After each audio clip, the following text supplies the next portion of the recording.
அதாவது ரொம்ப சீரியஸா பேசி பேசி இந்த சினிமாவில் நம்ம திருத்த போறோம், நம்ம வாழ வைக்க போறோம். இப்போ தயாரிப்பாளர் சொன்னார், தமிழ் சினிமா வாழ வைக்கிற பாவம் அவருக்கு. அவர் சரி நம்ம தமிழ் சினிமாவுக்காகவே தான் பண்ணணும் அப்படின்றதுக்காக அவர் சொல்றத தப்பா சொல்லிட்டாரு. தமிழ் சினிமாவை வாழ வைக்கிறதுக்காக தான் நாங்களும் கஷ்டப்பட்டு இருக்கிறோம்.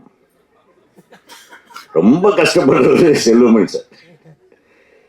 ஏன்னா தினம் தினம் பஞ்சாயத்து, தினம் தினம் இந்த சினிமாவுக்கு வேற ஒரு லெவலுக்கு நம்ம சினிமாவை கொண்டு போவோம். வெளிநாடுகள்ல எல்லாம் பார்த்தீங்கன்னா நம்ம ஒரு டிக்கெட் வாங்கும் போதே அந்த டிக்கெட் காசில் ஹீரோவுக்கு ஒரு பர்சன்டேஜ் சம்பளம் போயிடும், டைரக்டருக்கு ஒரு பர்சன்டேஜ் போயிடும், நடித்த நடிகர்களுக்கு போயிடும், டிஸ்ட்ரிபியூட்டருக்கு போயிடும், தயாரிப்பாளருக்கு காசு போயிடும்.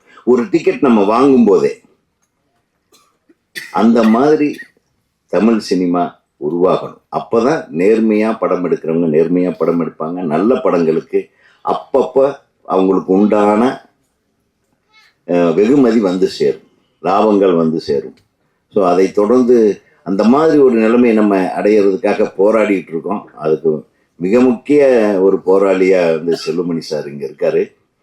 அவருக்கு நம்ம ரொம்ப தேங்க்ஸ் சொல்கிறோம். ஏன்னா தீபாவளிக்கு முன்னாடி நாள் கூட எங்களை நிம்மதியாக விடல. இங்கே வாங்க ஒரு மீட்டிங் இருக்குன்னு பெப்சியில் எங்களை கூப்பிட்டு வச்சு செஞ்சுட்டாரு. என்ன பண்ணுறது, அன்னைக்கு ஒரு பஞ்சாயத்து. சரி தீபாவளி இன்னைக்காவது நாளைக்கு ஃப்ரீயானே அப்படின்னு ஒரு ஃபோன் வரும்.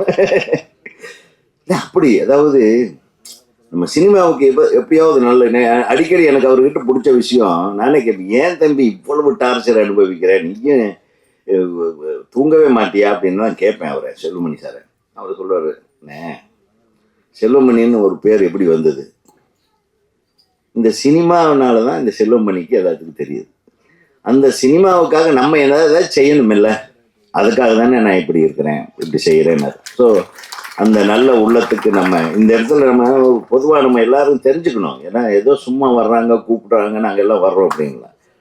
இதே நம்ம இயக்குனர் சங்கத்துக்காக கூட அணுதினமும் ரொம்ப தூரத்துலேருந்து வந்துட்டு இருக்கிறவர் நம்ம செயலாளர் நம்ம பேரரசு சார் சும்மாலாம் வரல, வந்து உட்காந்தாருன்னா இங்கே ஒரு 2 பேர் என்ன செலவு, யாருக்கு எங்கே ஷூட்டிங்கில் இருக்காங்க, என்ன பிரச்சனை, அவர் ஒரு பஞ்சாயத்து எடுத்து அவர் பாட்டுக்கு பண்ணிகிட்டே இருப்பார்.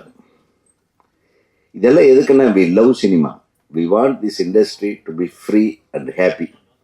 பணம் போட்டவெல்லாம் சந்தோஷமாக பணம் சம்பாதிக்கணும், நடிக்கிறவன் வெற்றி அடையணும், இயக்குநர்கள் வெற்றி அடைய வேண்டும்.